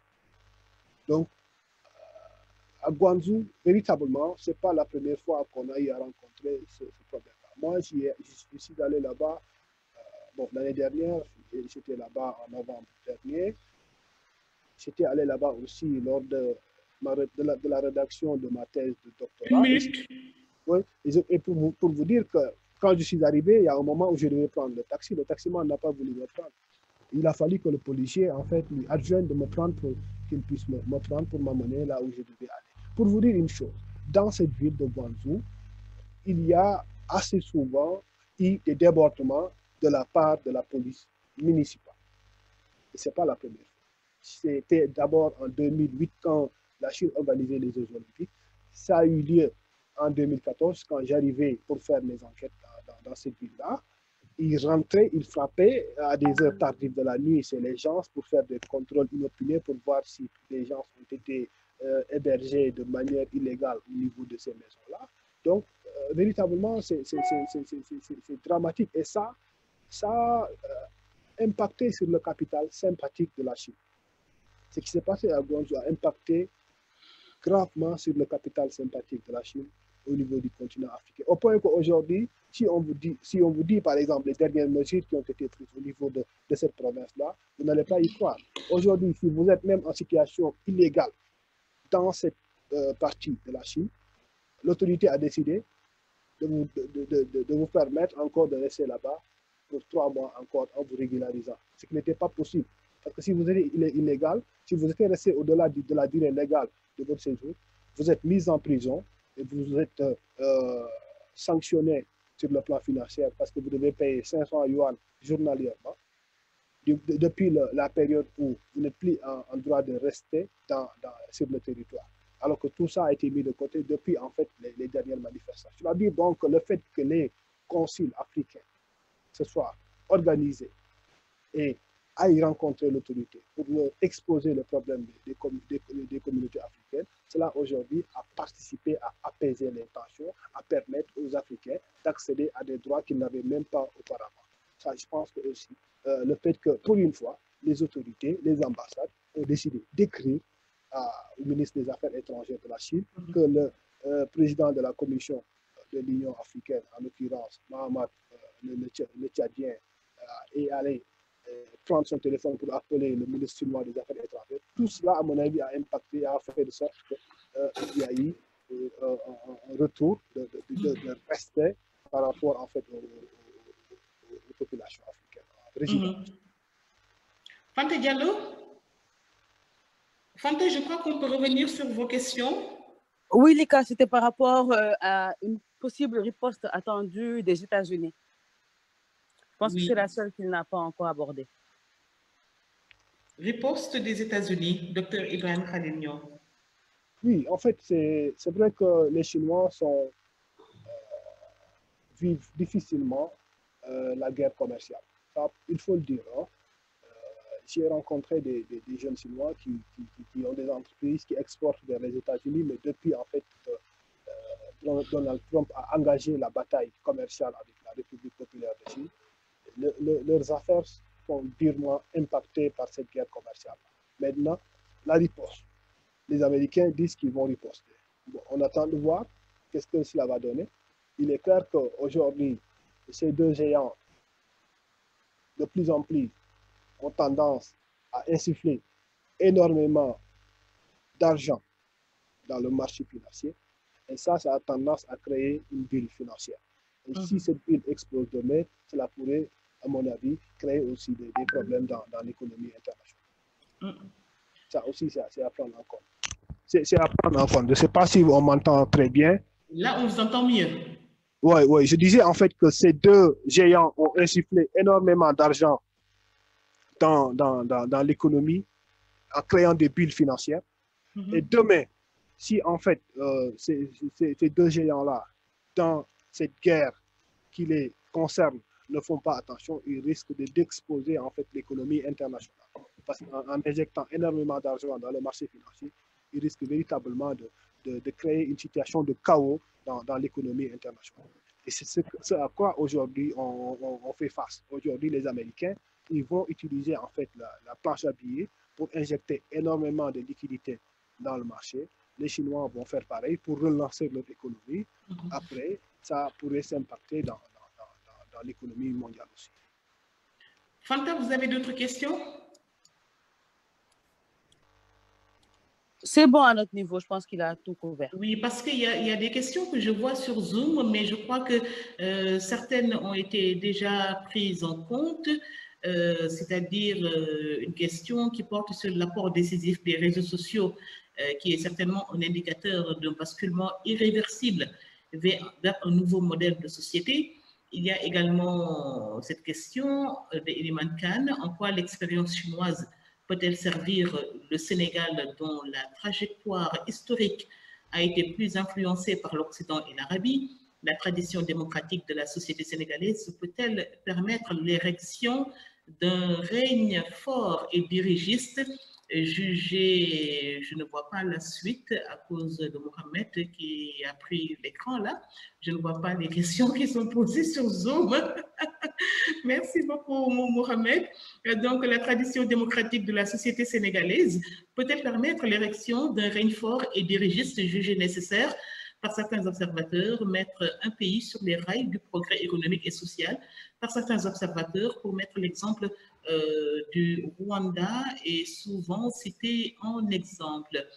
Deux questions de Jean Kamga du Nigeria.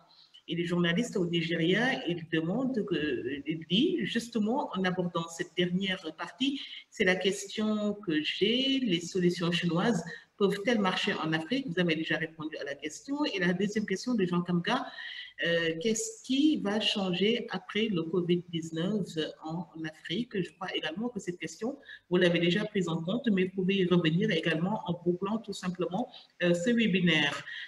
Cette question, Fanta, je ne sais pas si vous l'avez déjà partagée, c'est sur Zoom. Où en est la recherche chinoise de remède ou un vaccin contre le Covid-19? Et ensuite, l'enseignement à tirer de l'expérience chinoise ne devrait-il pas être l'adoption d'une approche culturaliste dans la lutte contre le Covid-19? C'est des questions sur lesquelles vous avez déjà répondu, docteur? Je pense que la réflexion elle est pédagogique.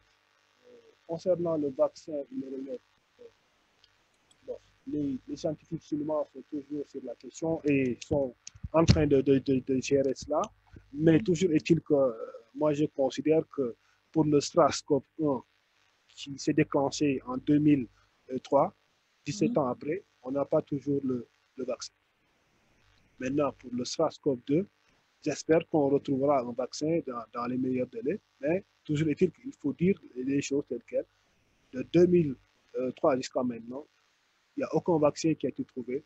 concernant le SARS-CoV-2. Maintenant, les recherches continuent. Chaque pays cherche à tirer en fait la couverture à son côté en disant que bientôt ils vont commencer les essais cliniques pour mettre sur le marché un vaccin qui pourrait permettre à ce que les populations soient immunisées sur la base des vaccins qu'on va leur inoculer. L'approche culturaliste dans la lutte contre le Covid-19, je pense que la culture chinoise elle est spécifique, elle est propre à la Chine. Il y a des éléments. Vous savez, j'avais dit tantôt que le traumatisme que les Chinois ont vécu, nous ne l'avons pas encore vécu. Et ça me renvoie un peu au propos du vénéré guide, paix à son âme, Cheikh Ahmed Tidiane-Sy, quand il disait que ce pays,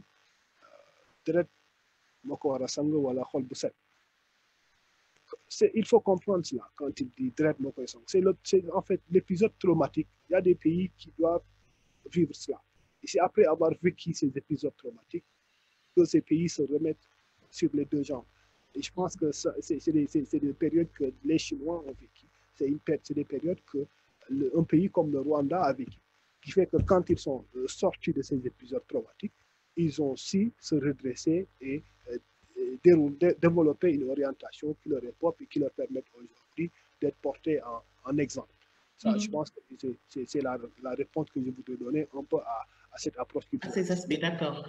Et je précise à l'endroit des autres followers que les discussions vont se poursuivre sur Twitter et sur les pages Facebook de JIDER et de l'Ex-Africa.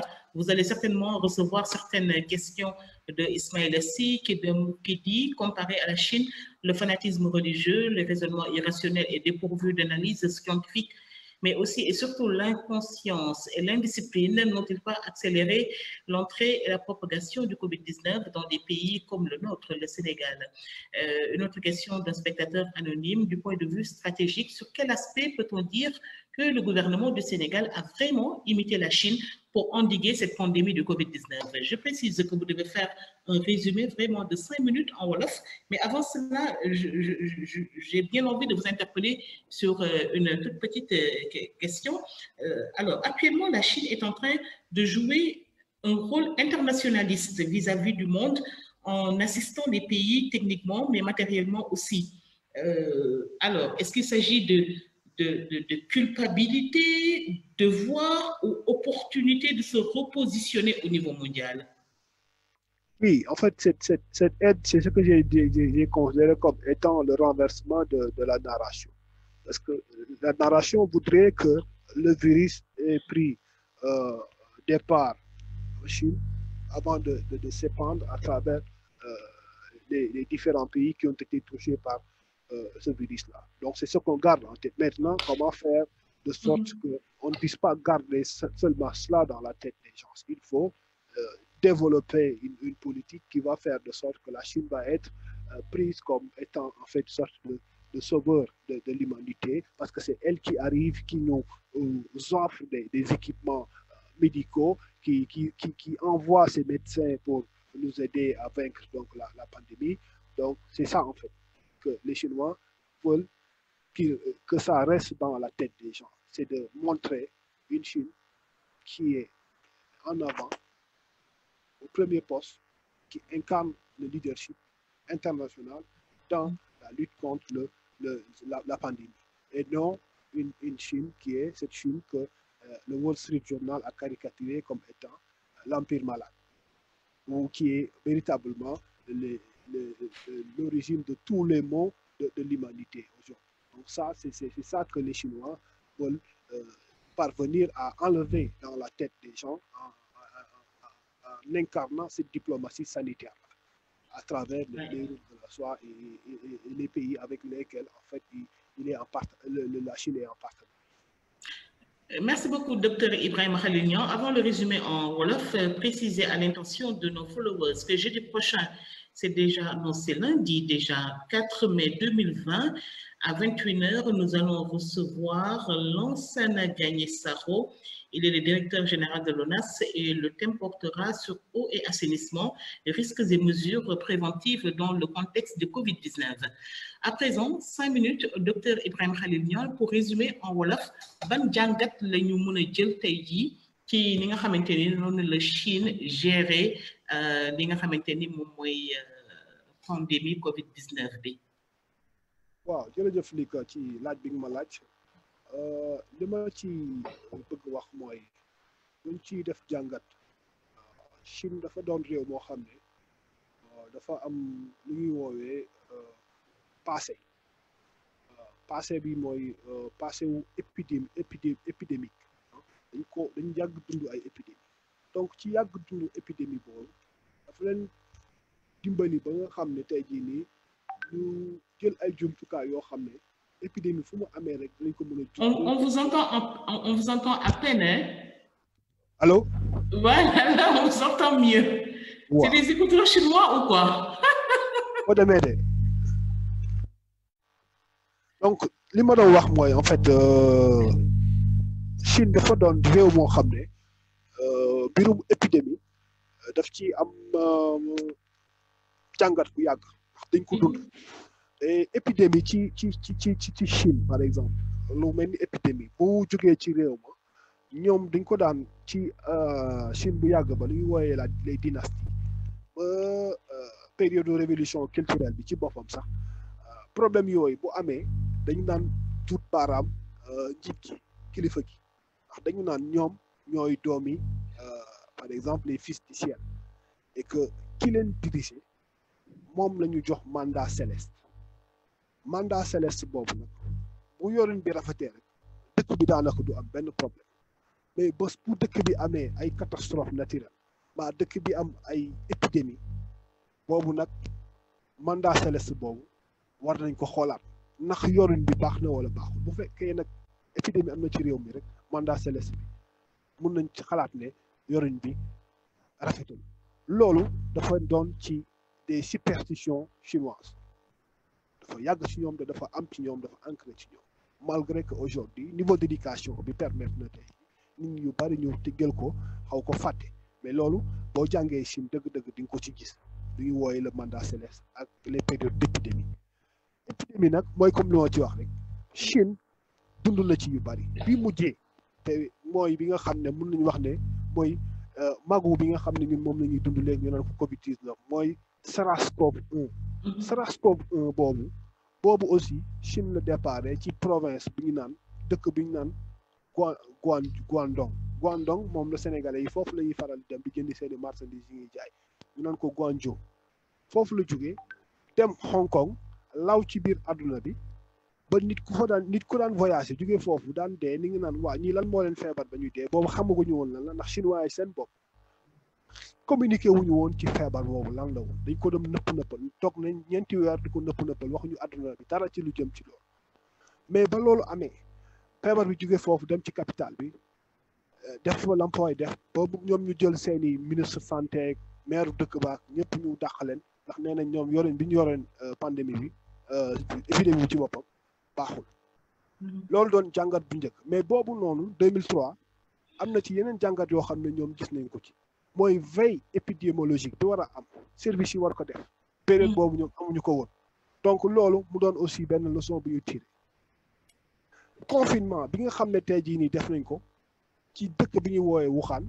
boobu noonu defuñu woon confinement ndax boo gisee feebar bu commencé ci nord ba dem ba ci sud ba def fa ay ñombe yu bëree bëri lal fu ñu bëree bëri ça veut dire que tey jii nii jàngat def nañ ko ci SARS-CoV-1 boobu leneen li aussi mooy riposte bi nga xam ne gouvernement Chine indi na ko ci mobiliser matériel mobiliser aussi construction hôpital boobu ñu def ci diir bu gàtt loolu aussi ci li may wooyee c'est comme si c'était en quelque sorte une sorte de télé-réalité boo xam ne def nañ ko ci construction parce que c'était en direct ah journalièrement tu pouvais di nga daan gis ni ñu koy kii loolu bokk na ci mesures yi ñu jël nañu Wuhan ñu tëjandi ko kenn du fa dugg kenn du fa génn ci diir bu mag ba nga xam ne feebar bi dem na ba wàññeeku foofu leneen li aussi mooy jël nañ ay jumtukaay yi nga xam ne tey jii mooy jumtukaay xarala yi génn tey ñu naan ko nouvelle technologie yooyu chinois yi mobiliser nañ ko pour nga bu fekkente ne nit tey dafay jug di dem fenn fu muy dem dafay bàyyi trace ba nga xam ne bu kenn feebaree foofu moom immédiatement dinañ ko contacter ba mu ñëw ñu xool la ndax yaramam bi am na lu ci nekk wala amul lu ci nekk balaa feebar bi di law di dem ci feneen boo dëkk bu fekkente ne am ki nga dëkkal sax ci bâtiment bi nga dëkk moom bu fekkee demul woon foofu sax yow yéen ñaar di leen di boole quarantaine ngeen toog foofu donc yooyu di doon ay mesures yoo xam ne ñoom jël nañ ko pour feebar bi bañ a law seen dëkk donc boo jëlee jëmtukaayu xarala yu bees yi ñu ngi wooyee xaw ma nu ñu koy wooyee ci nouvelle technologie ñu ngi ko utiliser pour tey dëkkal feebar bi fa mu jóge ba nga xam ne lawul la waree law ci dëkk bi loolu jàngat la boo xam ne war nañ ko mën a def ci chinois yi ñaareel bi aussi mooy chinois yi seen jëmmu bopp xaaruñu aussi seen nguur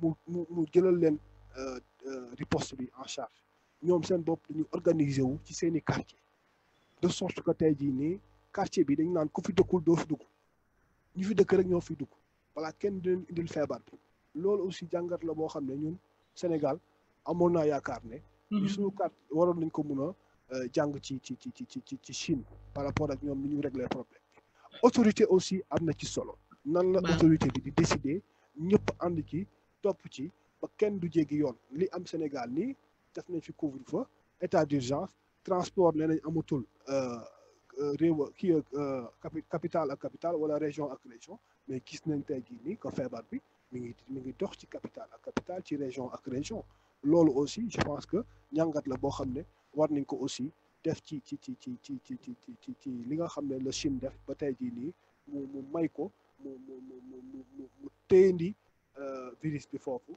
ba nga xam ne tey jii nii kenn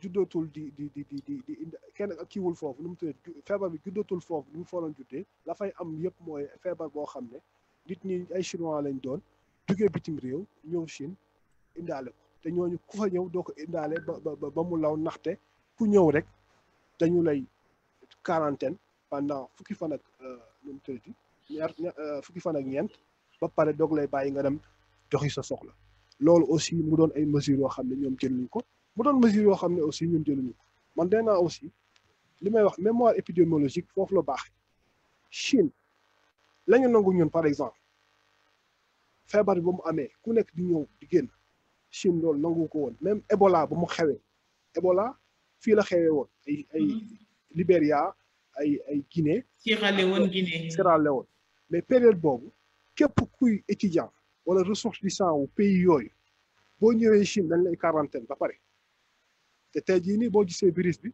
chinois yi dañ naan voyager di dem fu leen neex amul fenn fu leen dem defee mesure de quarantaine donc loolu aussi adduna bi war na si jàng ndax ñoom li ñu dul permettre ñeneen ñi aussi yaakaar naa ne ñeneen ñi war nañ ci jëlee ay jàngat très tôt Ebola bi ñoom dañ ci jàng ba nga xamee ne tey jii ne mën naa la wax épisode boo xam ne man fekkee naa ko ba ma demee Chine mooy ay Guinéens yoo xam ne ba ñu ñëwee dañ leen defal hôtel ñoom kase période Ebola encore une minute waaw hôtel ñoom kase ba pare jox leen ku si nekk ay puce téléphone pour tracer leen ku nekk foo dem ñu xam ne fii nga dem ku nekk foo dugg ñu xam ne fii nga dugg ba am ñaar ñoo xam ne dañoo jëloon seen puce sànni ko léegi nag ñu génnee seen photo nag ne ñaar ñi dañ leen di wër ba chinois yi bari yaakaaroon ne ñii dañoo feebar mais feebaruñu donc yooyu aussi ay mesures yoo xam ne ñoom jëloon nañ ko ca njalbeen ba pour que virus bañ a mun développé wu seen dëkk mu jën tal bi sax ñu jóge RD Congo sax laa la wax ci voyage yi ma fa mujjee def boo fa ñëwee balaa ngay wàcc ci avion bi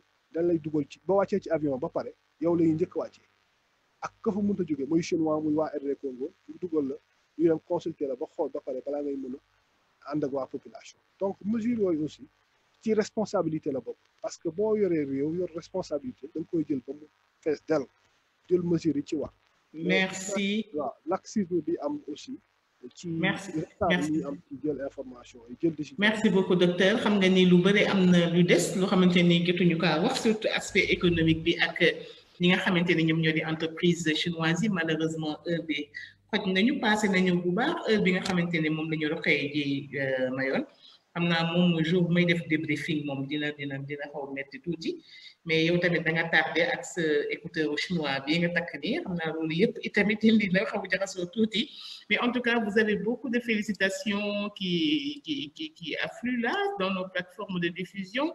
Je retiens surtout celle de Fat Mourad Sarr qui est une quand même porteuse de l'ex. Elle est très active dans l'ex-Africa. Elle vous encourage pour l'exposé qui est très brillant. Et puis, elle parle de mise à jour des pays africains dans la recherche pour des solutions plus adaptées à nos réalités. Il y a beaucoup d'encouragement, beaucoup de questions, comme je vous l'ai dit, qui vont se poursuivre, les discussions se poursuivent, les débats se poursuivent sur les sites Facebook de JIDER et de l'ex-Africa. Merci à toute l'équipe qui était derrière, Rokaye, Fante Diallo, Tay Abseding, et puis il y a les garçons, Abraham, Mohamed, Djibi, Mahadi, Djainaba. Merci à tous, mesdames et messieurs, de nous avoir écoutés. Avant de vous souhaiter de passer une excellente soirée, vous rappelez que notre invité lundi 4 mai, c'est là Lansana Gagné-Saro, le directeur général de l'ONAS, qui nous parlera d'assainissement dans le contexte du Covid-19. Merci à tout le monde de nous avoir écoutés. Merci à notre invité, Dr Ibrahim Khalilian. À lundi, bonne soirée à tous.